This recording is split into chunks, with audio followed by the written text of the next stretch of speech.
Coucou Alex, bienvenue dans cette vidéo du vendredi. On va commencer direct, il n'y a rien à dire. À part, voici Rankster. Voilà la dernière nouveauté Matago. C'est un petit jeu d'ambiance ultra portatif, vous voyez, dans un véritable mouchoir de poche. C'est à partir de 3 joueurs jusqu'à 12 joueurs. C'est pour 20 minutes de partie à partir de 8 ans. C'est un profiler très portatif. Vous voyez, ça c'est de la boîte. Et bien ça c'est quand elle est ouverte. Et tada! Ça c'est magique. Tchou tchou tchou! Wouh! C'est magnétique, donc ça tient très très bien. Du feu de Dieu, regardez, hop. Voilà. Comment ça va se jouer? Ça va se jouer en coopération. Il y a aussi un mode en 2 équipes qui s'affrontent. Vous pouvez aussi affronter ou jouer avec une IA. Alors, il parle de ChatGPT, mais voilà, c'est une possibilité. Mais sinon, le jeu, qu'est-ce que c'est quoi? C'est parfaitement séparé comme ceci. C'est très pratique. On va avoir un juge, donc on va jouer en coop, ok? Moi, je trouve que c'est le meilleur mode. On va avoir un juge et ça va être chacun à notre tour. Le juge va tirer, hop, 3 personnalités. Il y a de tout, Morgan Freeman, vous voyez, Albert Einstein, Tyrion Lannister, et au dos, il y en a d'autres, Albus Dumbledore, Molière. Ce qui est cool déjà, c'est qu'en dessous, il y a une petite ligne qui donne un peu l'info de où il vient, etc. Règle de base, s'il y a un joueur qui connaît pas un des noms, on le jarte et on en met un nouveau. Il faut vraiment que tout le monde connaisse les personnages en jeu. Une fois qu'on a fait ça, le juge va tirer une carte dans la section bleue, c'est qui... Il lit la question dans sa tête en la cachant. Donc là, pour les besoins de la vidéo, je vais dire qui rirait le plus fort à ta blague. Ok, donc qui rirait le plus fort d'après moi à mes blagues entre Molière, Albus Dumbledore ou Tyrion Lannister. Donc ça, je l'ai lu techniquement dans ma tête, vous savez pas. Hop, j'ai des petites cartes qui vont de 1 à 3. Ok, ça c'est des valeurs et c'est ce que je vais poser pour les classer. Depuis le 1, c'est celui qui, d'après moi, rigole le plus à mes blagues. Et 3, c'est celui qui a aucun humour et donc ne rigole pas à mes blagues. Okay. Donc je vais les placer secrètement, ok? Donc du coup, je vais faire ça. Sachant que nous, pour l'instant, là, techniquement, on ne connaît pas. La question, okay. Exactement. Vous voyez que les gars, donc vous savez pas ce que je classe là. Enfin, en tout cas, pas par rapport à quoi. Hop. Et hop, okay. Voilà. Et maintenant, c'est à vous, en coopération. Donc là, normalement, on connaît le thème, c'est ça? Oui. Là, okay, hop, là, je dis, qui préfère... qui rirait le plus fort à ta blague? Okay. Parce que vous voyez, les trucs sont recto-verso, ça fait beaucoup de questions, et beaucoup de personnages, puisqu'ils sont aussi recto-verso. Donc là, on a pris connaissance du thème, ok. Voilà. Et donc, vous aurez aussi, ensemble, ces petits chiffres, et vous allez essayer de classer les bonhommes de la même manière que moi. Ok. Voilà. Alors, okay, donc moi je pense que pour faire rire Molière ça me paraît complexe par exemple, donc je vais dire qu'à mon avis tu l'as mis en 3. Rigoler à tes blagues, en vrai je pense que tu peux faire rigoler Albus et en vrai Tyrion ça peut passer, mais je connais, l'humour de Tyrion est un peu complexe. Donc je pense que Molière, rigoler à tes blagues ça me paraît, moi je mettrais ça comme ça, genre Albus ça va, tu peux le faire rire facile, voilà, il mange les bonbons crottes de nez là, c'est très bien, c'est très drôle. C'est un mec drôle quand même. Donc là, on joue qu'à 2. En vrai, je pense que ça passe en vrai en jeu. Ah oui, à 2 ça peut marcher. Ça peut marcher, jeu de couple, ça marche. Ouais. Bon, il y a marqué à partir de 3, mais autant il y a plein de fois où les gens disent ça joue que à partir de 2 et que c'est nul. Et là, ils disent. Qu'est-ce qu'on fait? On révèle ou on attend et en fait on laisse un concours? Attends. Là, en gros, normalement, vous, joueurs coopérants, vous allez réfléchir ensemble. Là, tu es tout seul, donc tu as réfléchi avec toi-même. Oui. Mais une fois que tout le monde est d'accord, on va révéler. Hop, là, on est d'accord, c'est bien. Là, on n'est pas d'accord. Et là, on n'est pas d'accord. Quoi, tes blagues? Et vous dites, on a un point. Non, pas du tout. C'est radical. D'accord. Il suffit d'une erreur et on a perdu cette manche. On fait pas de points. Ok. On remballe tout. Et c'est un nouveau juge, donc toi, on va dire, qui révèle 3 nouvelles cartes et qui va se prendre une carte question, etc., etc., etc. Ok. Voilà. C'était Rankster. C'est un jeu de Riki Tahata. Et voilà, et c'est 10 €, donc c'est hyper cool, je trouve 10 € pour un truc aussi portatif et pratique. Voilà, c'est à toi. Bonjour, bonsoir, bonne joueuse. On a enfin reçu à la boutique Flip 7, un jeu de Eric Olsen. C'est chez Catch Up Games, c'est BlackRock qui distribue ça en France. C'est un jeu à partir de 3 joueurs en fait, après on peut jouer à plus nombreux. Finalement, on peut jouer à autant de joueurs qu'on veut tant qu'il y a des cartes finalement à distribuer. Un jeu à partir de 8 ans pour 20 minutes de partie. C'est un jeu dans lequel il va falloir essayer d'atteindre 200 points. Dès qu'un joueur atteint 200 points, celui qui a le plus de points l'emporte évidemment. En général, celui qui atteint les 200 évidemment. Nous avons un paquet de cartes dans lequel il va y avoir plusieurs valeurs, en général comprises entre 1 et 12, plus des cartes spéciales que si on tombe dessus, j'essaierai de vous les expliquer et j'essaierai même de vous les isoler si possible. Flip 7, c'est un jeu qui va un peu s'apparenter au blackjack dans le sens où chaque joueur va recevoir des cartes de la part du donneur. Donc je suis le donneur. Tous les joueurs, moi inclus, vont recevoir une carte. À chaque fois, les joueurs vont choisir entre je prends une carte supplémentaire ou alors je m'arrête là et je compte mes points. C'est un jeu de prise de risque évidemment, un peu comme au blackjack. Les cartes vont de 1 à 12, chaque carte a un nombre d'exemplaires égal à sa valeur, mais rapporte également des points en fonction de sa valeur. Donc les 12 rapportent plus de points, mais il y a 12-12. Donc c'est plus risqué de tomber sur 2-12 à la suite, vous verrez que c'est pas très intéressant. Mettons, on va dire qu'on est 3 autour de la table. Je demande à Antoine, qui est là par exemple, et qui n'est pas là, mais qui sera là, s'il veut une carte, il me dit oui, donc je tire la première carte de la pioche, je la mets devant lui, il a un 8, tout va bien. Alice, est-ce que tu veux une carte ? Oui. Très bien, je donne une carte, c'est un 10. Moi, je vais prendre une carte, évidemment, parce que je suis joueur, j'ai également un 3. Antoine, de nouveau, est-ce que tu veux une carte ? Il pourrait dire stop, je m'arrête, je ne veux pas continuer. Dans ce cas, il marque 8 points et ces cartes-là sont sorties du jeu. Et lui, il sort aussi de la manche. Il sort également de la manche, du coup, il ne joue plus. Par contre, il va me dire non, moi je continue. Ok, il continue, il a un 9, c'est très bien. Alice, est-ce que tu veux une nouvelle carte ? Oui. Parfait, hop, Alice a un 9, elle a 19 points, déjà c'est cool, moi je prends une nouvelle carte, etc., etc. Si jamais, on va faire un exemple quand même qui est plutôt cool. Tiens, il y a une carte spéciale là, c'est cool, je vais me la garder.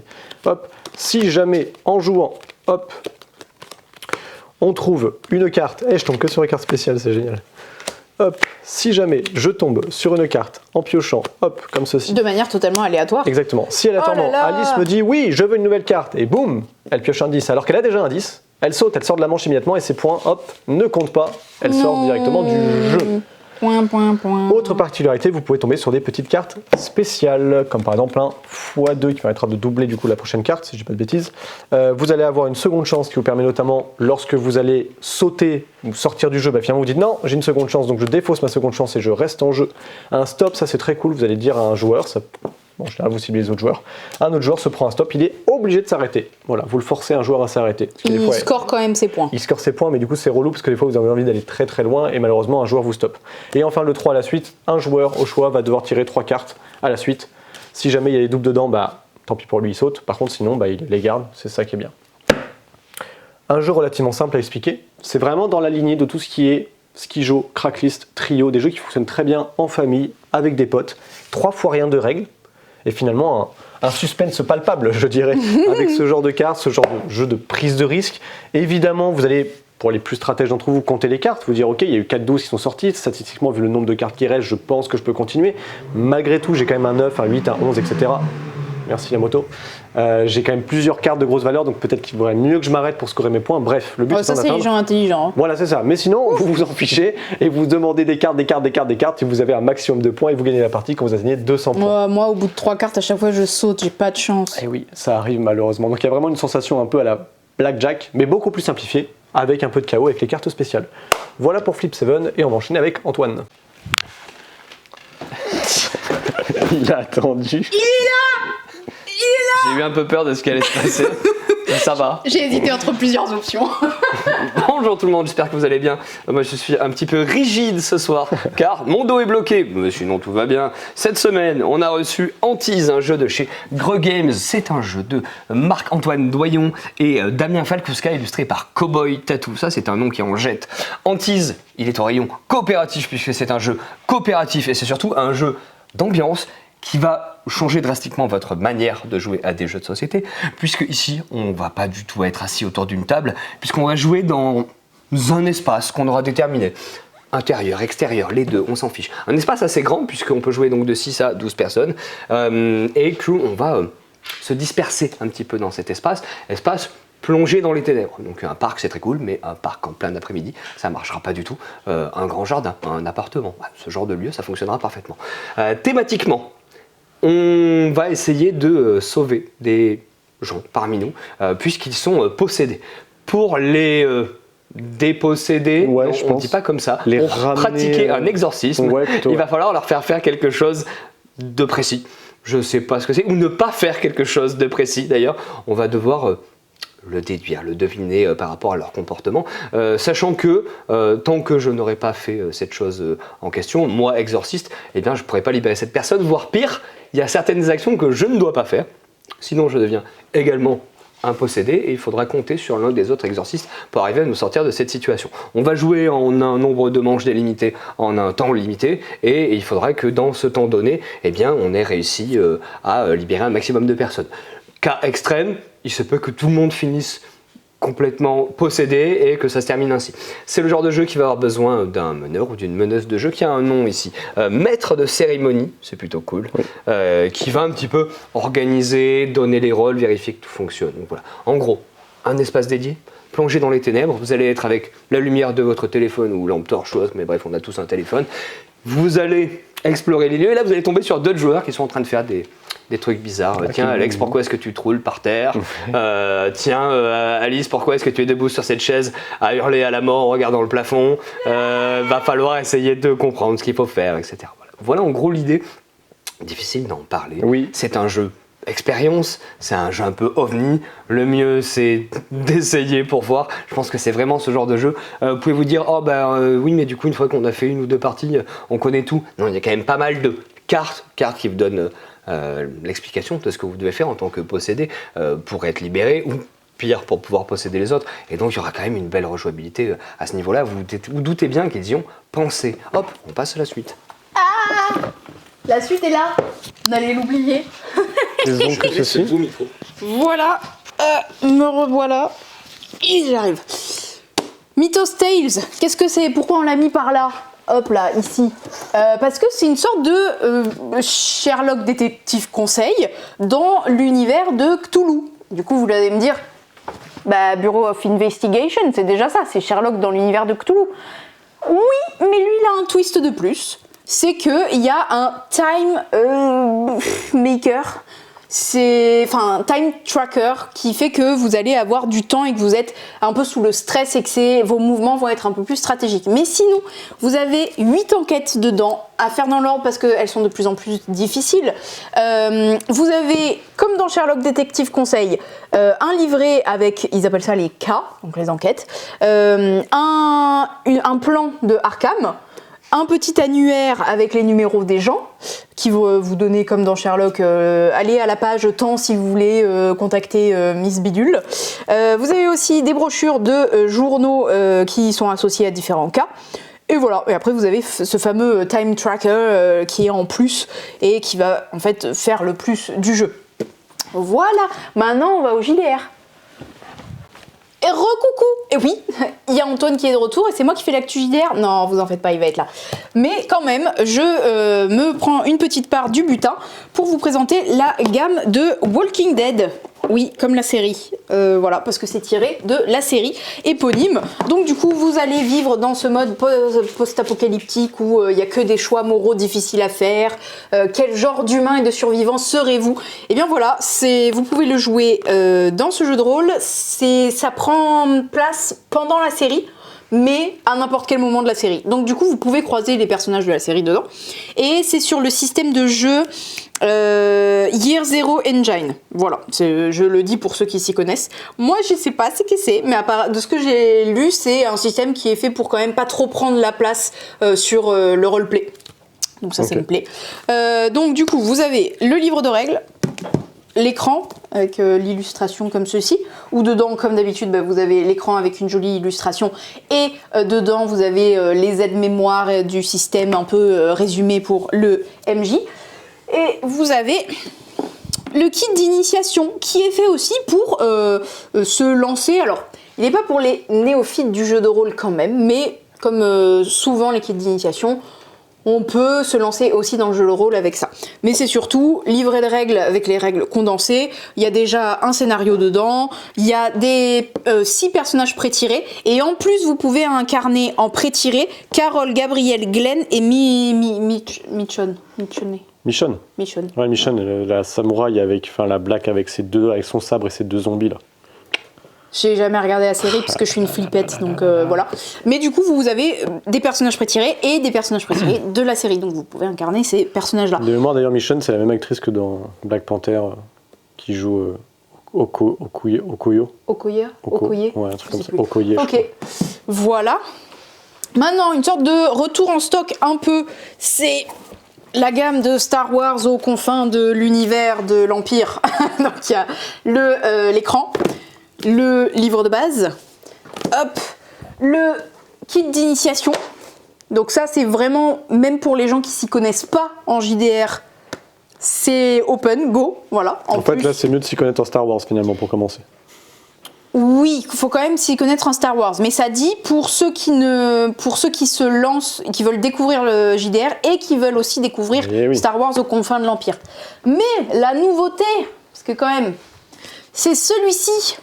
C'est un supplément pour incarner des chasseurs de primes. Voilà, Yes. il y a tout ce qu'il faut pour incarner des chasseurs de primes. Créer vos chasseurs de primes, bien évidemment, des nouvelles options de création. Il y a des véhicules, hein, parce que bon, les chasseurs de primes ne volent pas tous dans le même vaisseau.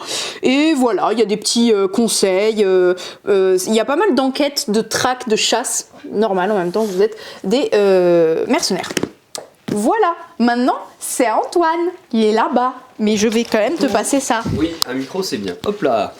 On explique à travers la table comme ça, c'est bien, tu penses? Je vais te déplacer. Hop, on va mettre ça. Ceci, ça vous évitera les bouts de plastique comme ceci. Très agréable. Dungeon Roots 1981, que j'ai lu 1984, mais en fait non, c'est 1981. Ici, l'idée, c'est que un samedi soir, vous allez appeler vos copains. Et les copains, ça vous dit, on fait une soirée jeu de rôle à l'ancienne, porte, monstre, trésor. Ouais, carrément, pim, le samedi soir ils arrivent, ils ont des bières, ils ont des chips, et vous avez ça.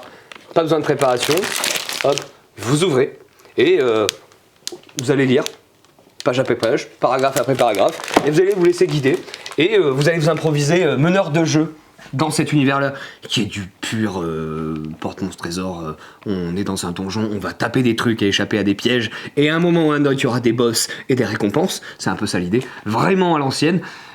Et donc vous allez vous laisser guider petit à petit, et il y a vraiment tout ce qu'il faut, mais du coup vous dites ouais mais tous les petits personnages, les petites figurines, ils sont à l'intérieur, eux ils appellent ça du Standees cut and play, ouais c'est des petits standees en fait, ok. ils sont à l'intérieur donc on a ouvert un peu pour voir, et c'est plutôt cool en vrai, effectivement c'est des petits standees en carton qui sont prédécoupés, là quand on les décolle de la page, on les assemble avec une pointe de colle, hein, j'imagine.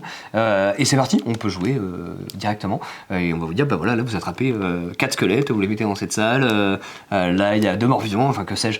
Et c'est parti, on va faire du porte-monstre trésor. Et à l'intérieur, en fait, on va détacher les pages qui vont devenir comme ceci, les petites maps qu'on va agencer les unes à côté des autres, qui sont double face, et qui finalement vont pouvoir faire un énorme donjon, quoi. Ouais. Donc un peu des sensations de jeu à la HeroQuest, Oui. quelque part, mais avec quand même le principe des vieux donjons et dragons et consorts, avec votre classe qui va monter de niveau. C'est toujours un petit peu les mêmes choses qu'on retrouve hein, dans ce genre de jeu-là.